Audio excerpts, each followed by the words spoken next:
Hi, welcome to Family Wealth Planning Partners. I'm Brian Ramsey, and this is week 2 of a 2-part series we've done around the question of should I pay my mortgage off early or should I make additional mortgage payments? Now, last week we talked about making additional mortgage payments or additional principal payments.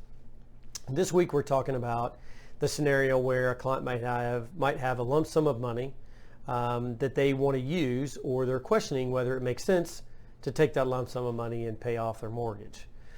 Just like last week, there's 2 aspects of that decision that we're going to ask a client to evaluate or consider before paying off their mortgage. First is, if you have that lump sum of money and it's invested in the market and it's earning an expected annualized rate of return that's greater than the interest that you're paying on your mortgage, the numbers will say, if you run a cash flow plan or a wealth plan or a retirement plan, and all that depends on what stage of life you're in. But let's just, for this conversation, let's call it a cash flow plan. So if you run the cash flow plan, the plan's probably going to say it makes more sense, or your money is going to be more effective to you if you keep it invested in the market. That's one aspect of it. The second aspect that the client has to evaluate is, how does that debt emotionally make you feel? In some cases, the client may have, just not be able to sleep well or have anxiety about having debt. They know they've got this money sitting there that they can use to pay off their debt. It might make more sense, even though the numbers would say keep the money invested in the market. It's a more effective use of it. It might make sense on the emotional side of it to take the money out of the market and pay your mortgage off. Okay, so that's number one. Second aspect that we always ask the client to consider or just keep in mind is that if you pay your house off, that's a pretty big asset in most people's balance sheet. If you pay your home off, your home is not an asset that will produce an income when you get into retirement.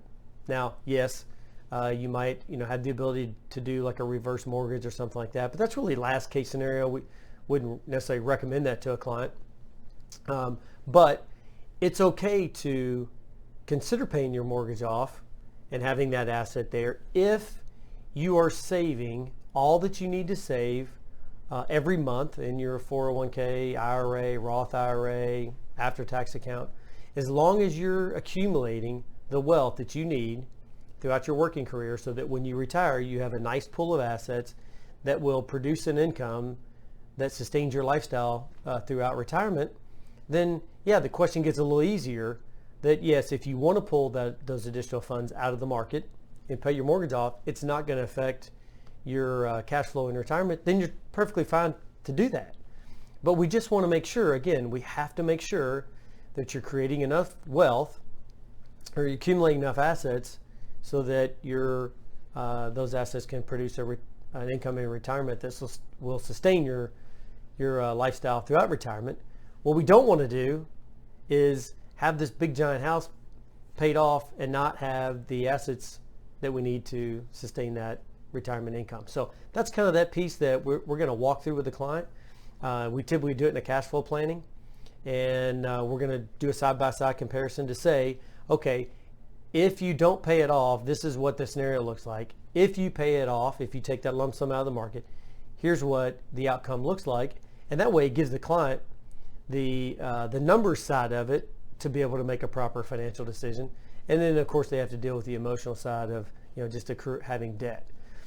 So with that being said, the other aspect that can be considered, that we've walked a lot of clients through this over the years, is especially in this market, which is 2019, in this credit environment, mortgage rates are fairly low, historically are really low.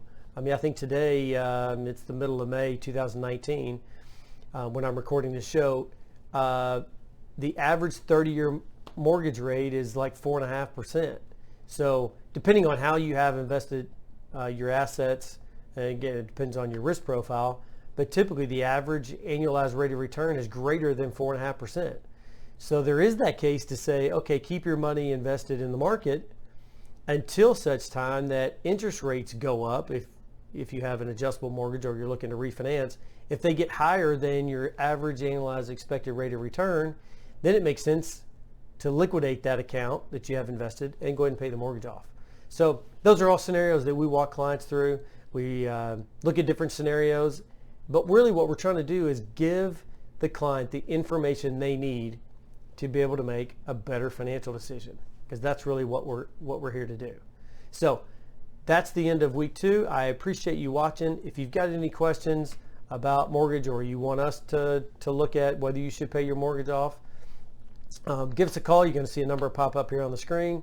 I'll be happy to walk you through it. If you've got any other questions about cash flow planning or retirement planning or wealth planning, and all that depends on what stage of life you're in, feel free to give us a call. You can visit us at peaceofmindradio.com or familywealthplanningpartners.com. You can schedule for a 1-hour complimentary meeting. Come in and talk to us, and we'll be happy to walk you through any of the topics we've covered.